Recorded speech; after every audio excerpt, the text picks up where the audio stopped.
Let's say they filled out a web request or reached out to us. How Jason could start that conversation. Hey Matt, Jason Bynack, I'm in charge of helping our new practices here, wanted to reach out to you personally.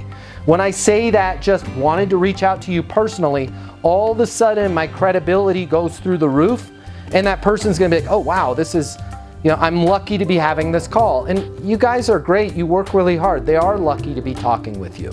And it's really weird how little changes in your wording. If you can just say, wanted to reach out to you personally. Yeah, hey Matt, how's it going? It's going great. What can I get you information on? Now all of a sudden I've set my credibility, and then when I'm saying, what can I get you information on? I want that person to re-say what they wanted to know about, because now I'm not trying to say this is psychological warfare, but I want them to act like if Jason was gonna ask me about Easton University sales training, and I see that there's an inbound lead, and Jason had questions on Easton University sales training. Instead of saying, hey Jason, Matt Easton University wanted to follow up with you. Sounds like you've got some questions, right? Not good.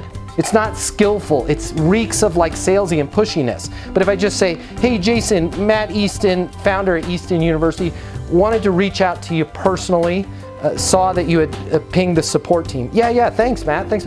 No problem, what can I get you information on? Well, we're thinking about doing some live training for our people. Awesome. What research have you done on our live training? Now I'm creating an environment where that other person is volleying over their request, and I'm helping them each time they ask me for something.